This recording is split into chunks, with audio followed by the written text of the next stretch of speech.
Bienvenue à chacun d'entre vous, en particulier ceux peut-être qui viennent pour la première fois dans cette église Saint-Pierre. Nous avons la joie de célébrer cette messe pour plusieurs intentions. Nous prierons pour Benoît et Maëlys Mas, qui se sont mariés il y a quelque temps. Nous avons également plusieurs intentions de prière. Nous prierons pour André Pifot, nous accueillons sa famille. Nous prierons pour Pierre Levé. Nous prierons pour Chantal Levecki. Et nous prierons également pour ceux qui se sont éteints cette semaine, Sandrine Miras, Marthe Chanfroy. Nous prierons également pour Marie-Laure Desprévé et les défunts de sa famille. Nous réjouissons aussi pour la naissance d'Édouard Roubaud. Nous célébrons la messe également en action de grâce pour cette naissance. Pour cette messe, nous accueillons Jean-Louis Hivernat, diacre, sur le doyenné. L'homélie sera prononcée aujourd'hui par François Bouchard, diacre de cette paroisse en vue du sacerdoce. Et je vous propose dès à présent, avant d'entrer dans notre messe, de nous tourner, comme vous en avez l'habitude, vers une personne que vous ne connaissez pas, donner votre prénom et échanger une intention de prière que nous présenterons tout à l'heure pendant la messe. Au nom du Père et du Fils et du Saint-Esprit, le Seigneur soit avec vous. Et avec votre esprit. Nous nous préparons à célébrer cette messe, frères et sœurs, en reconnaissant humblement notre péché.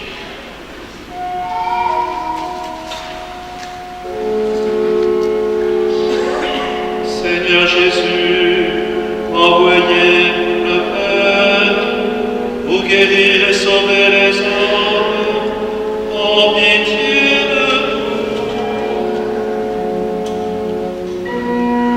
Oh,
Seigneur, accorde-nous de trouver notre joie dans notre fidélité, car c'est un bonheur durable et profond de servir constamment le Créateur de tout bien, par Jésus, le Christ, notre Seigneur, qui vit et règne avec toi dans l'unité du Saint-Esprit pour les siècles des siècles.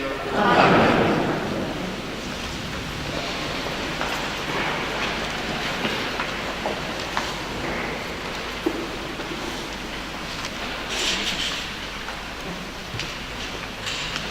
Les enfants de 2 à 6-7 ans sont invités par François pour le partage d'évangile.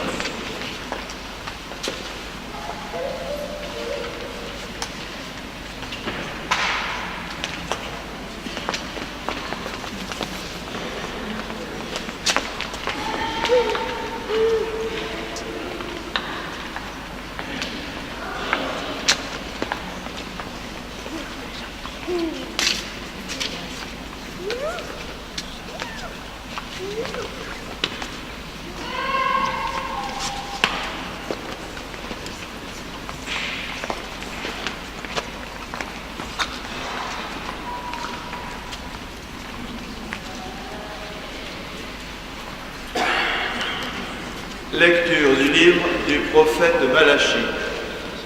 Voici que vient le jour du Seigneur, brûlant comme la fournaise. Tous les arrogants, tous ceux qui commettent l'impiété seront de la paille. Le jour qui vient les consumera, dit le Seigneur de l'univers. Il ne leur laissera ni racines ni branches. Mais pour vous qui craignez mon nom, le soleil de justice se lèvera, il apportera la guérison dans son rayonnement. Parole du Seigneur.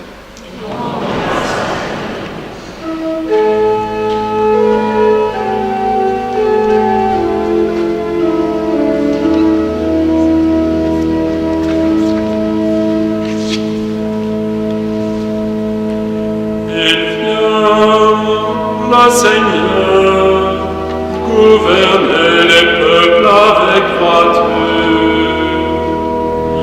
Il vient, le Seigneur, gouvernez les peuples avec droiture. Jouez pour le Seigneur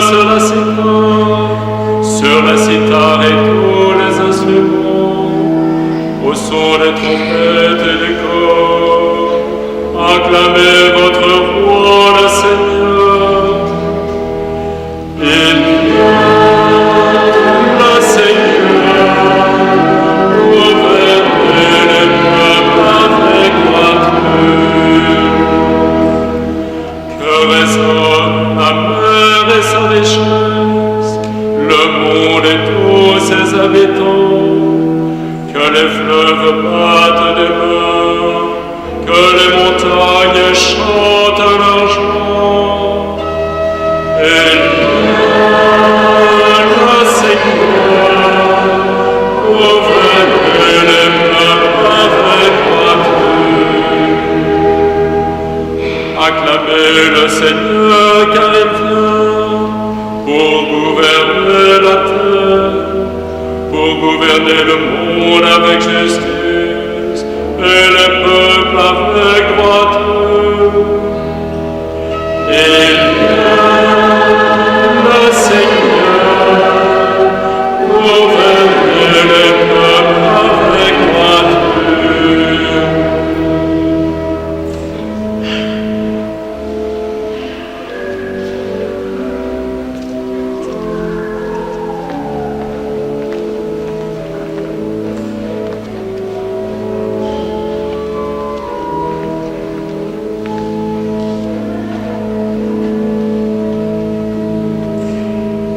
Lecture de la deuxième lettre de saint Paul apôtre aux Thessaloniciens. Frères, vous savez bien, vous, ce qu'il faut faire pour nous imiter. Nous n'avons pas vécu parmi vous de façon désordonnée. Et le pain que nous avons mangé, nous ne l'avons pas reçu gratuitement. Au contraire, dans la peine et la fatigue, nuit et jour. Nous avons travaillé pour n'être à la charge d'aucun d'entre vous. Bien sûr, nous avons le droit d'être à charge, mais nous avons voulu être pour vous un modèle à imiter. Et quand nous étions chez vous, nous vous donnions cet ordre. Si quelqu'un ne veut pas travailler, qu'il ne mange pas non plus. Or, nous apprenons que certains d'entre vous mènent une vie déréglée, affairée sans rien faire. Cela, nous adressons dans le Seigneur Jésus-Christ cet ordre et cet appel. Qu'ils travaillent dans le calme pour manger le pain qu'ils auront gagné. Parole du Seigneur.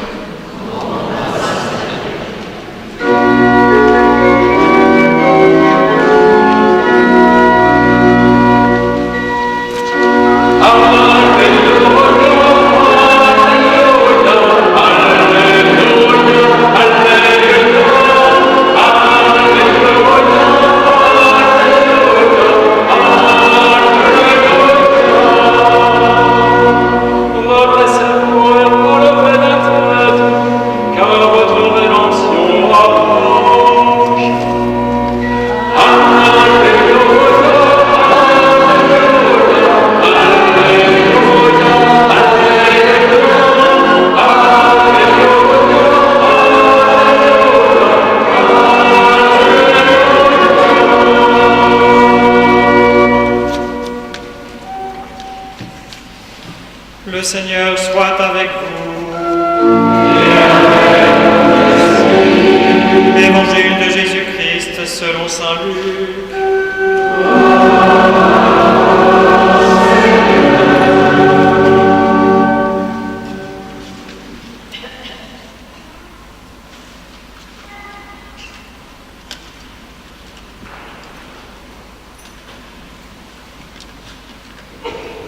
En ce temps-là, comme certains disciples parlaient du temple, des belles pierres et des ex-voto qui le décoraient, Jésus leur déclara : « Ce que vous contemplez, des jours viendront où il n'en restera pas pierre sur pierre, tout sera détruit. » Ils lui demandèrent : « Maître, quand cela arrivera-t-il ? Et quel sera le signe que cela est sur le point d'arriver ?»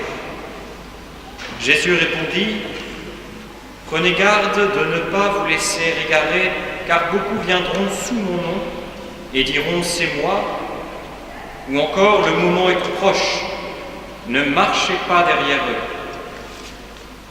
Quand vous entendrez parler de guerre et de désordre, ne soyez pas terrifiés. Il faut que cela arrive d'abord, mais ce ne sera pas aussitôt la fin. » Alors Jésus ajouta : « On se dressera nation contre nation, royaume contre royaume.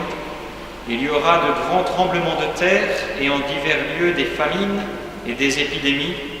Des phénomènes effrayants surviendront et de grands signes venus du ciel. Mais avant tout cela, on portera la main sur vous et l'on vous persécutera. On vous livrera aux synagogues et aux prisons.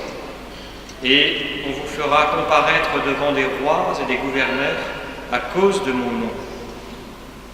Cela vous amènera à rendre témoignage. Mettez-vous donc dans l'esprit que vous n'avez pas à vous préoccuper de votre défense. C'est moi qui vous donnerai un langage et une sagesse à laquelle tous vos adversaires ne pourront ni résister ni s'opposer. Vous serez livrés même par vos parents, vos frères, votre famille et vos amis, et ils feront mettre à mort certains d'entre vous. Vous serez détestés de tous à cause de mon nom. Mais pas un cheveu de votre tête ne sera perdu, c'est par votre persévérance que vous garderez votre vie. Acclamons la parole de Dieu.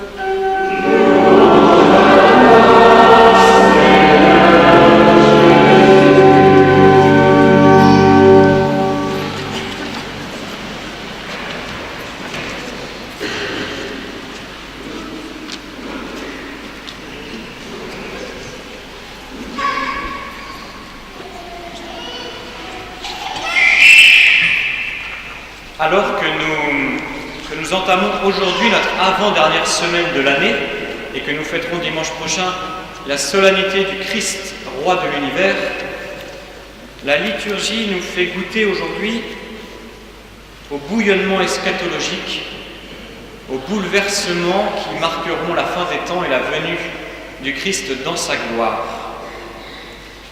Et quel programme! Vous avez entendu des guerres, des épidémies, des famines, des tremblements de terre et autres phénomènes effrayants, sans oublier la persécution, la condamnation, la mise à mort, et parfois même par nos parents, nos frères et nos amis. Je crois que tout cela n'est pas tant pour nous effrayer, mais pour nous demander de remettre de l'ordre dans les priorités de notre vie. Pour réfléchir à cette question, pourquoi nous dépensons tant d'énergie à ce qui passe au lieu de nous attacher à ce qui demeure? Stat crux dum volvitur orbis. Le monde passe, mais la croix demeure. C'est la devise de Saint Bruno. Alors ne croyez pas que je sois érudit, c'est juste que cette devise est inscrite sur toutes les bouteilles de chartreuse. Le monde passe, mais la croix demeure. Que voulez-vous?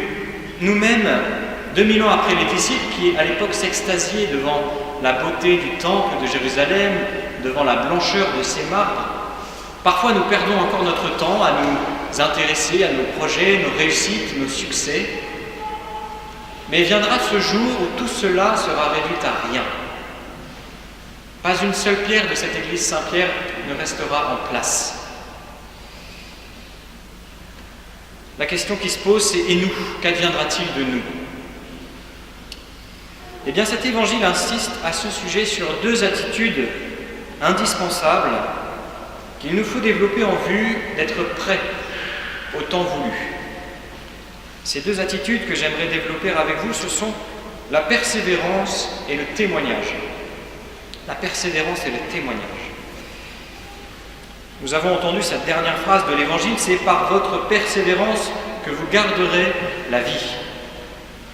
Persévérance, chers amis, dans notre foi. Jésus nous propose en fait d'examiner, de prendre en quelque sorte la température de notre foi, pour savoir, au moment voulu, qui, de la peur ou de la confiance, l'emportera.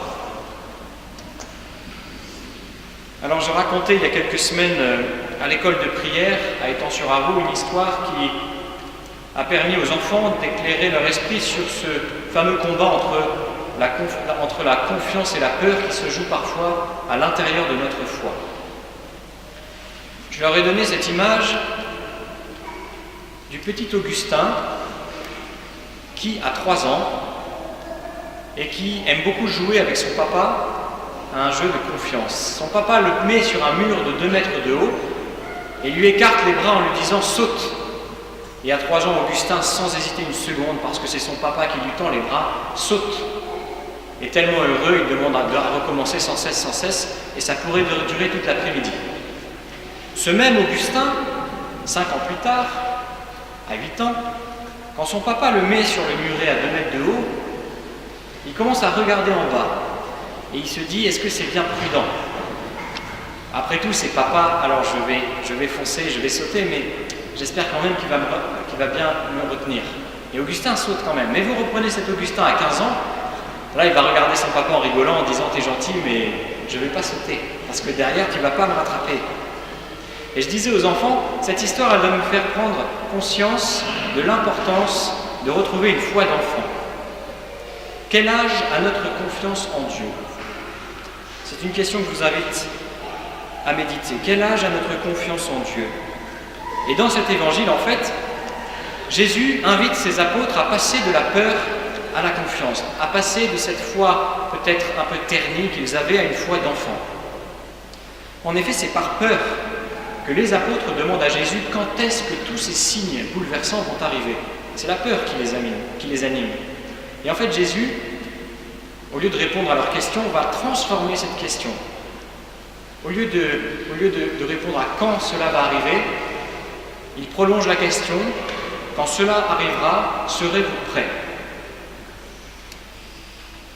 Si vous êtes prêts, c'est-à-dire si vous avez persévéré, si vous avez pris soin de votre foi tout au long de votre vie, alors au temps voulu, la confiance l'emportera sur la peur. Mais si vous avez négligé votre foi, si vous vous êtes attaché aux choses qui passent de ce monde, alors vous ne serez pas prêts, c'est la peur qui l'emportera. Cela doit nous interpeller, cela doit nous encourager, doit nous pousser à soigner chaque instant de notre vie. Un beau slogan disait « Il ne s'agit pas tant de rajouter des années à la vie, mais de la vie aux années ». Je crois que c'est très vrai, parce que le temps ne nous appartient pas, ni le temps de notre mort, ni le temps du jugement dernier. Ça ne sert à rien de passer notre énergie et notre temps à tenter de comprendre le temps de Dieu.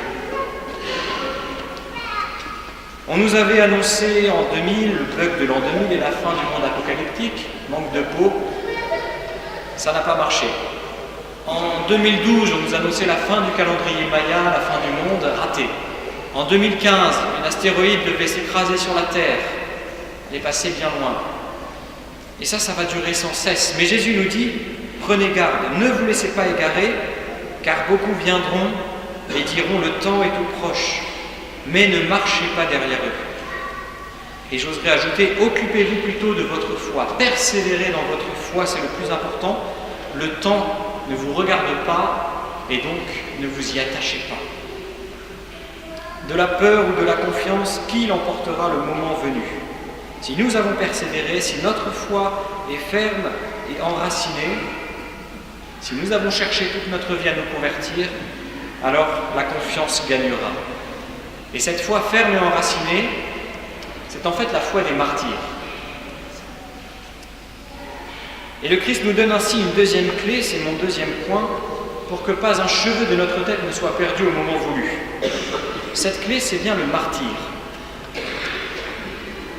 Au sujet des persécutions, Jésus nous dit « Cela vous amènera à rendre témoignage. » Et vous savez que témoignage en grec, ça se dit martyrion, qui a donné le mot martyr.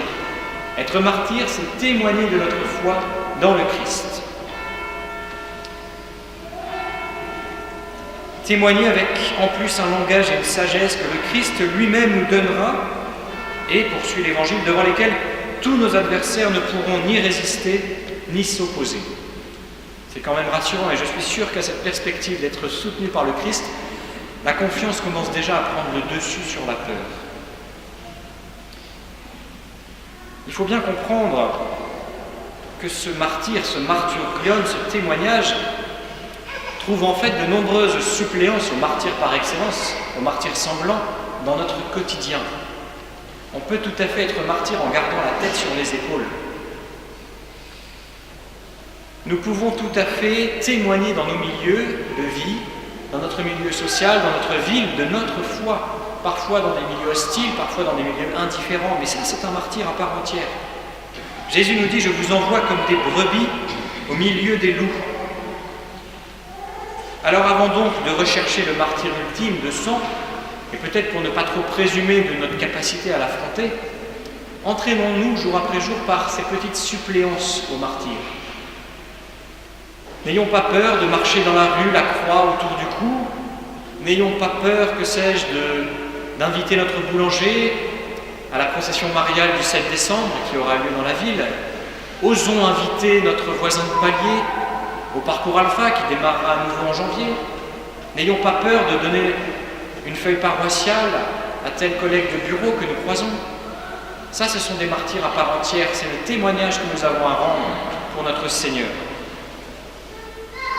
Et un jour, de martyr en martyr, peut-être serons-nous prêts pour un vrai martyr, le martyr de notre sang. Ainsi, nous serons trouvés prêts lorsque l'heure sera venue, lorsque le soleil de justice se lèvera, pour reprendre les mots de la première lecture. Persévérance et témoignage. Alors demandons au Seigneur en ces temps qui sont les derniers la force de persévérer dans notre foi, afin que la confiance l'emporte sur la peur au moment venu, lorsque nous aurons à rendre témoignage de notre foi en Jésus-Christ. Ainsi, Pas un cheveu de notre tête ne sera perdu. C'est par notre persévérance que nous garderons notre vie. Amen.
Ensemble, nous professons notre foi.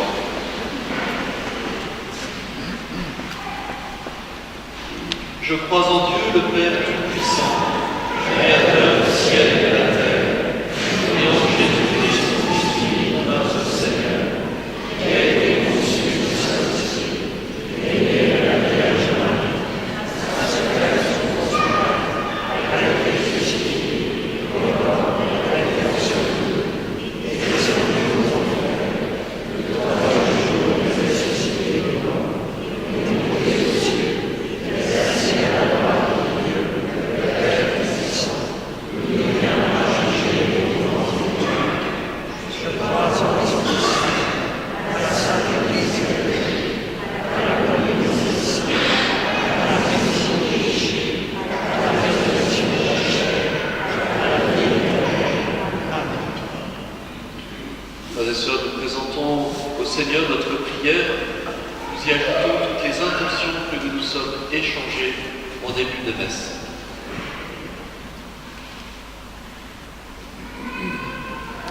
Prions pour l'Église de notre temps, qu'elle soit accueillante pour les personnes en détresse, qu'elle sache être le signe que la victoire sur le mal est possible, et le témoin de la tendresse de Dieu.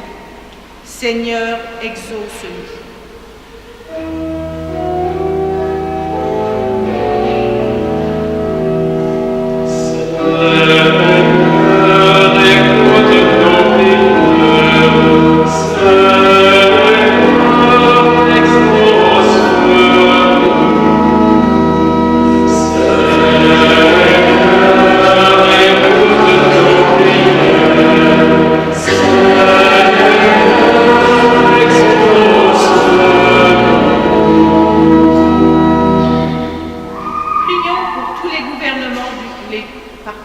Prions pour tous les gouvernants du monde, qu'ils se préoccupent de la pauvreté grandissante, qu'ils s'attachent à construire une société où chacun puisse trouver les moyens d'une existence digne.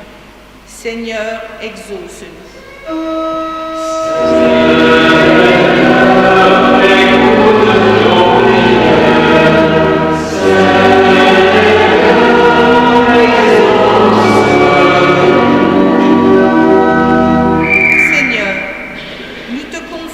Bénévoles et les permanents du secours catholique, qu'ils se dévouent auprès des personnes dans le besoin. Soutiens-les de ton amour. Seigneur, exauce-nous.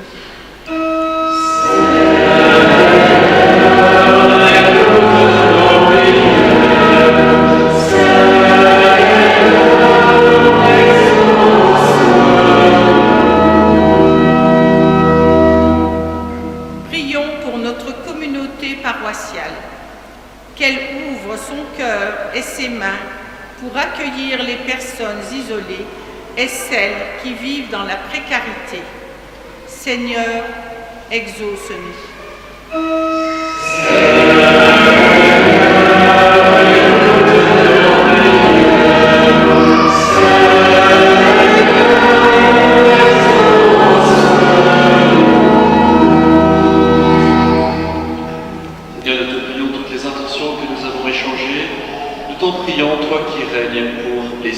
des siècles. Amen. La quête de ce jour est intégralement affectée au Secours catholique. Nous écoutons Madame Brigitte Rivet qui nous explique le sens de cette quête.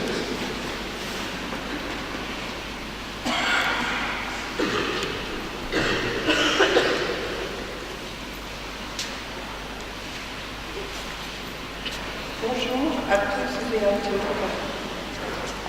En tant que bénévoles au Secours catholique, nous sommes témoins de l'Évangile et avons pour mission de faire rayonner la charité en essayant de poser le regard que poserait Jésus sur les plus démunis, les exclus. Au sein de notre équipe à Chalais, nous essayons de faire que chaque personne puisse être accueillie, reconnue et accompagnée sur le chemin de son autonomie. Nous donnons de notre temps, de notre énergie. Accueillir avec respect, prendre le temps de l'écoute, savoir mettre en valeur un talent, proposer en plus de l'aide matérielle une occasion de participer à une action. Ces petits moyens sont de vrais leviers pour redonner espoir. Pour assurer tout cela, nous avons besoin d'encouragement. Nous les trouvons dans le soutien mutuel, mais aussi dans la collaboration avec d'autres associations, dans des relations de confiance avec les services sociaux et dans l'appui d'une paroisse. Nous ne sommes pas seuls. Nous faisons partie, pour la majorité d'entre nous, de la communauté paroissiale. Alors, aidez-nous à aider les autres.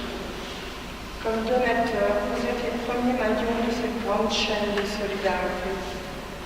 C'est vous qui nous donnez, à nous bénévoles, les moyens d'agir au seul service des plus pauvres. Merci de votre soutien par vos dons, vos prières. Et merci de votre attention.